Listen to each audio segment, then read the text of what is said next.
નમસ્કાર મિત્રો, અગાઉ સવારે આપણે જીવન નિર્વાહ ખર્ચ, કૌટુંબિક અંદાજપત્ર અને કુલ ખર્ચની રીતેના જે સૂત્રો જોયા એ સૂત્રો મુજબના હવે એક્ઝામ્પલ જોઈશું. સ્વાધ્યાય 1.4 નું એક્ઝામ્પલ 1, જીવન નિર્વાહ ખર્ચનો સૂચકાંક. મધ્યમ વર્ગના કુટુંબોની અંદાજપત્ર તપાસ પરથી નીચે મુજબની માહિતી મળે છે. તે પરથી વર્ષ 2013 ની સાપેક્ષમાં, 2013 એ આધાર વર્ષ છે, વર્ષ 2015 ના જીવન નિર્વાહ ખર્ચમાં કેટલો ફેરફાર જણાય છે તે સૂચકાંક મેળવી જણાવો. ફેરફાર એટલે વધારો કે ઘટાડો. અને વર્ષ 2013 ની કોઈ કુટુંબની માસિક આવક ₹15,000 હોય તો વર્ષ 2015 દરમિયાન માસિક આવકનો અંદાજ મેળવો. અહીંયા બે પ્રશ્નો કર્યા હતા. એક તો 2015 નો સૂચકાંક શોધવાનો છે અને એમાં શું ફેરફાર થયો એ જણાવવાનું છે. અને બીજું 2015 ની માસિક આવક તમારે શોધવાની છે. અહીંયા આ પ્રમાણેની રકમ આપેલી છે, સમૂહ આપ્યા છે, ખોરાક, બળતણ, ભાડું, કપડાં, પરચુરણ, સાથે એનો ભાર આપ્યો છે, 2013 નો ખર્ચ આપ્યો છે એટલે કે આધાર વર્ષનો ખર્ચ, અને 2015 નો ખર્ચ આપ્યો છે. મિત્રો, આપણને ખ્યાલ છે કે આધાર વર્ષની કોઈ પણ માહિતી હોય, મેં તમને કહ્યું હતું કે ચલ રાશિ કોઈ પણ હોઈ શકે, ભાવ હોય, કિંમત હોય, માંગ હોય, પુરવઠો હોય, ખર્ચ હોય, આવક હોય, કોઈ પણ હોઈ શકે. પરંતુ અહીંયા ખર્ચ આપેલો છે તો ખર્ચને આપણે શું કહીશું? ચલ રાશિ તો P જ ગણાશે, પણ આધાર વર્ષની છે એટલે P0, અને ચાલુ વર્ષનો જે ખર્ચ છે એને આપણે શું કહીશું? P1. મિત્રો, અહીંયા જીવન નિર્વાહ ખર્ચનો સૂચકાંક શોધવાનો છે. તેનું સૂત્ર તમને ખ્યાલ હોવો જોઈએ. જીવન નિર્વાહ ખર્ચનો સૂચકાંક નીચે હું લખી દઉં છું. જીવન નિર્વાહ ખર્ચનો સૂચકાંક બરાબર સિગ્મા IW ભાગ્યા સિગ્મા W. તો એનો મતલબ એમ છે મિત્રો, આપણા જોડે I અને W હોવા જોઈએ, એટલે કે દરેક સમૂહનો સૂચકાંક હોવો જોઈએ અને દરેક સમૂહનો ભાર હોવો જોઈએ. તો અહીંયા આપણને ભાર આપેલો છે W, પણ I તમને આપ્યો નથી, તો I આપણે શોધીશું. અને I બરાબર સૂત્ર આપણું હતું P1 ભાગ્યા P0, ચાલુ વર્ષનો ભાવ ભાગ્યા આધાર વર્ષનો ભાવ, એટલે કે ચાલુ વર્ષનો ખર્ચ ભાગ્યા આધાર વર્ષનો ખર્ચ ગુણ્યા 100. તે પ્રમાણે મિત્રો ગણતરી કરીશું. 3,900 ભાગ્યા 3,000, 3,900 ભાગ્યા 3,000 ગુણ્યા 100, તો બરાબર સૂચકાંક કેટલો આવશે? 130. એ જ રીતે મિત્રો 1,850 ભાગ્યા 1,450, તો સૂચકાંક આવશે 127.6. 127.6. 2400 ભાગ્યા 1,500, સૂચકાંક આવશે 160. 900 ભાગ્યા 600, સૂચકાંક આવશે 150. એટલે 900 ભાગ્યા 600 ગુણ્યા 100 એટલે 150. 9,20 ભાગ્યા 1,600 ગુણ્યા 100 બરાબર આવશે 120. તો મિત્રો, આ રીતે આપણે દરેક સમૂહ માટેનો સૂચકાંક I શોધ્યો. હવે છેલ્લે IW નો ગુણાકાર. સિગ્મા IW જોઈશે, એના માટે આપણે IW નો ગુણાકાર કરીશું. તો W ભાર અને સૂચકાંક I, દરેક સમૂહનો ગુણાકાર કરીશું. તો 45 ગુણ્યા 130, 5,850.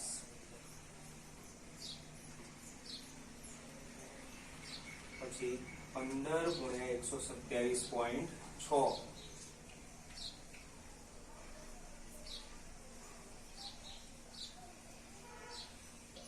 15 ગુણ્યા 127.6 1914.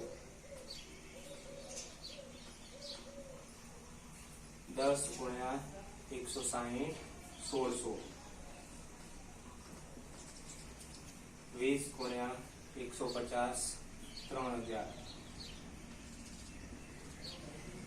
10 ગુણ્યા 120 1200.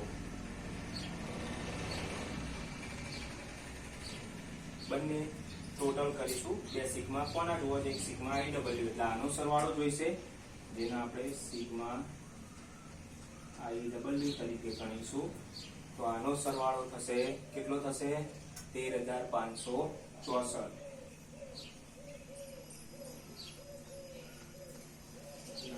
સિગ્મા ડબલ્યુ એટલે ડબલ્યુ નો સરવાળો, સિગ્મા ડબલ્યુ નો સરવાળો કેટલો થશે? 100.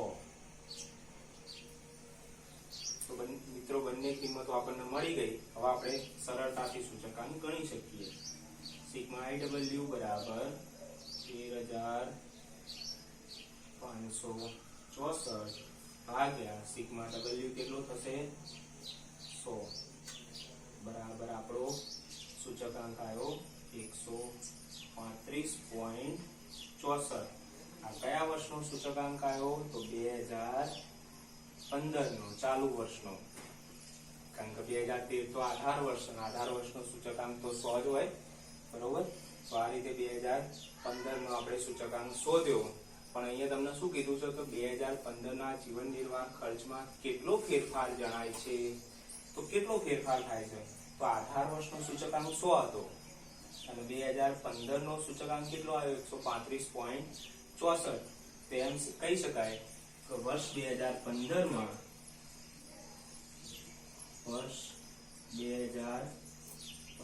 માં આધાર વર્ષ 2013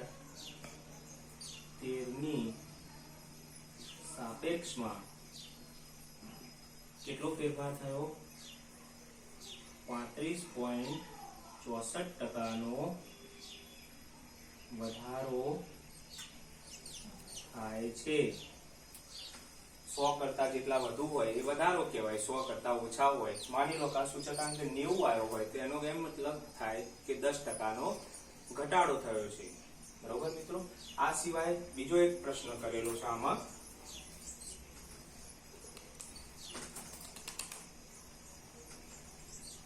શું પ્રશ્ન છે?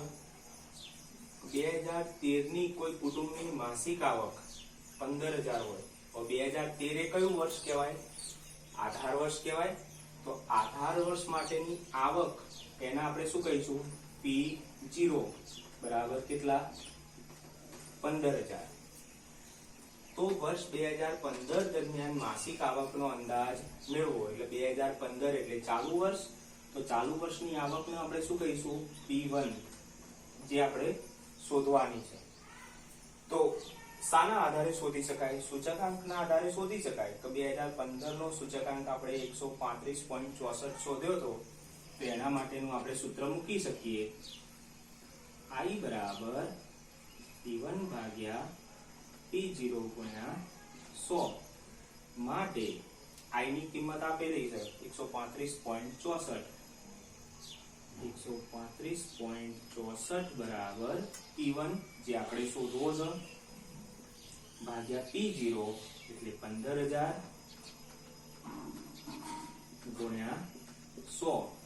તો P1 શોધવો છે તો 15000 ભાગાકારમાં છે, બરાબરની બીજી બાજુ જાય તો ગુણાકારમાં જશે અને 100 જશે ભાગાકારમાં. તો માટે P1 બરાબર 135.64 ગુણ્યા 15000 ભાગ્યા 100. તો માટે P1 બરાબર ચાલુ વર્ષની આવક કેટલી થશે? 20346 રૂપિયા.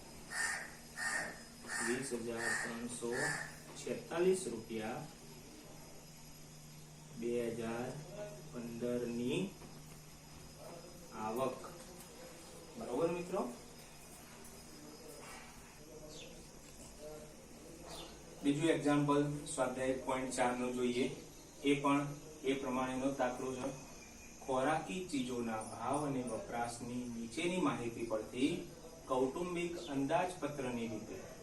અહીંયા બીજી રીત આવી. પેલામાં જીવન નિર્વાહ ખર્ચનો સૂચકાંક શોધવાનો હતો. અહીંયા કૌટુંબિક અંદાજપત્રની રીતે વર્ષ 2014 નો સૂચકાંક ગણો અને તેનું અર્થઘટન કરો. તો અહીંયા સૂચકાંક જ શોધવાનો કયો છે. રકમમાં શું આપ્યું છે? તો વસ્તુ ઘઉં,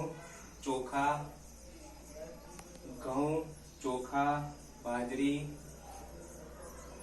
તુવેર દાળ 2010 નો જથ્થો આપ્યો છે અને 2010 નો ભાવ આપ્યો છે. એ આધાર વર્ષની માહિતી છે અને 2014 નો ભાવ આપ્યો છે. તો મિત્રો અહીંયા આપણે સંકેત આપી દઈએ કે 2010 એ આધાર વર્ષ છે, એની અંદર જથ્થો અને ભાવ છે. તો જથ્થાના આપણે ક્યુ કહીશું, ક્વોન્ટિટી, અને આધાર વર્ષની છે માટે 0. ભાવના આપણે પ્રાઇસ કહીશું પી, અને આધાર વર્ષમાં છે એટલે 0. 2014 નો ભાવ એટલે પી, પણ ચાલુ વર્ષ કહેવાય 2014 એટલે P1. તો મિત્રો આ રીતે આપણને 3 વિગતો આપેલી છે. 2 ભાવ આધાર વર્ષનો અને ચાલુ વર્ષનો, અને 1 જથ્થો આધાર વર્ષનો. આગળ ગણતરી કરીએ તો કૌટુંબિક અંદાજપત્રની રીતે સૂચકાંકનું સૂત્ર પણ આનુમાસ થાય છે, સિગ્મા IW ભાગ્યા સિગ્મા W. તો એના માટે પણ આપણે I અને W જોઈશે. તો જુઓ મિત્રો, અહીંયા રકમમાં ક્યાંય I નહીં આપ્યો તો ક્યાંય W નહીં આપ્યો, એટલે કે ભારે નહીં આપ્યો કે સૂચકાંક નહીં આપ્યો. તો દરેક ખોરાકી વસ્તુ માટે આપણે શું શોધીશું? ભાર અને સૂચકાંક. તો સૌથી પહેલા સૂચકાંક શોધી દઈએ. I બરાબર એનું એક સૂત્ર આવશે P1 ભાગ્યા P0 ગુણ્યા 100. ઉપર સૂત્ર લખી દેવાનું, નીચે પછી તમે ગણતરી નહીં બતાવો તો પણ ચાલશે. તો પ્રથમ વસ્તુ ઘઉં માટે P1 કેટલા છે? 18 અને P0 છે 15. તો શું સૂચકાંક થશે? 18 ભાગ્યા 15 બરાબર ગુણ્યા 100 બરાબર 120. બરાબર મિત્રો. પછી 40 ભાગ્યા 32. તો 40 ભાગ્યા 32 સૂચકાંક આવશે 125. 14 ભાગ્યા 12 116.7. 70 ભાગ્યા 50. તો તુવેર દાળનો સૂચકાંક આવશે 140. એ જ રીતે હવે શોધીશું ભાર એટલે W. મિત્રો અત્યાર સુધી આપણને ભાર આપેલો હતો, આપણે ક્યારેય શોધ્યો નથી, પણ ભાર શોધવા માટેની પણ ગણતરી છે. ભાર એટલે આધાર વર્ષનો કુલ ખર્ચ એમ કહેવાય. તો આધાર વર્ષનો કુલ ખર્ચ એટલે P0 અને Q0 નો ગુણાકાર, બંને આધાર વર્ષના ભાવ અને જથ્થાનો ગુણાકાર. તો 60 ગુણ્યા 15 900, 40 ગુણ્યા 32 1280, 15 ગુણ્યા 12 12 15 180, 25 ગુણ્યા 50 25 5 125 1250. તો આ રીતે તમને દરેક વસ્તુઓ માટે, ખોરાકી વસ્તુઓ માટે ભાર અને સૂચકાંક મળી ગયા. છેલ્લે I અને W નો ગુણાકાર કરીશું. તો I અને W નો ગુણાકાર 120 ગુણ્યા 900 1,08,000, પછી 125 ગુણ્યા 1280 1,60,000,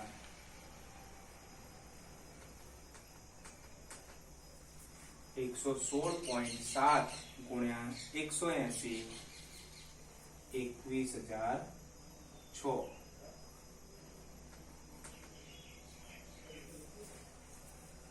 140 ગુણ્યા 1250 1,75,000.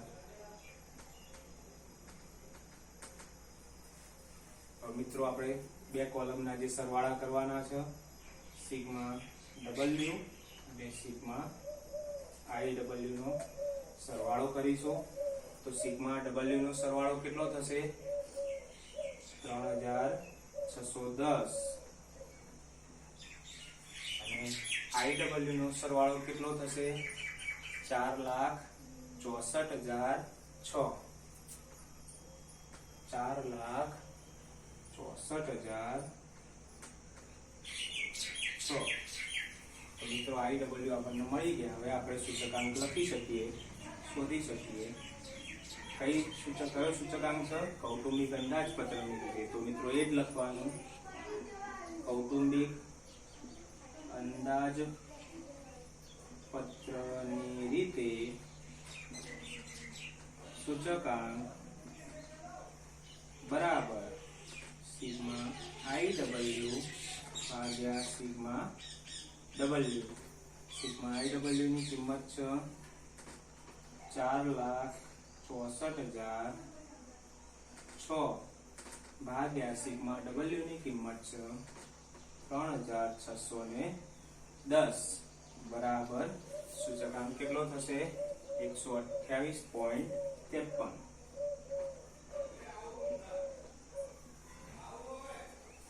મિત્રો તો અહીંયા કૌટુંબિક અંદાજપત્રની રીતે આપણો સૂચકાંક આવ્યો 128.53, પણ છેલ્લે એમ કીધું છે કે તેનું અર્થઘટન કરો. તો અર્થઘટન એટલે શું? ફેરફાર. જેમ અહીંયા આપણે કહ્યું હતું કે ભાઈ સૂચકાંકમાં 35.64% વધારો થાય છે, તો અહીંયા પણ એ જ પ્રમાણે થશે કે આધાર વર્ષ 2010 ની સરખામણીમાં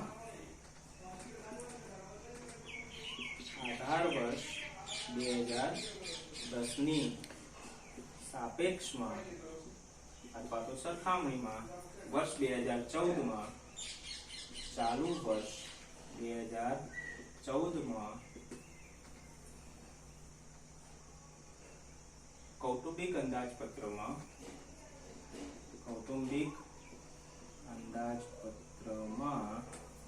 શું થાય છે 28.53%. 28.53% એટલે કે જે સૂચકાંક આવ્યો હોય 128.53 એમાંથી આધાર વર્ષનો સૂચકાંક બાદ કરવાનો, એટલે 28.53% નો વધારો થાય છે. બરોબર.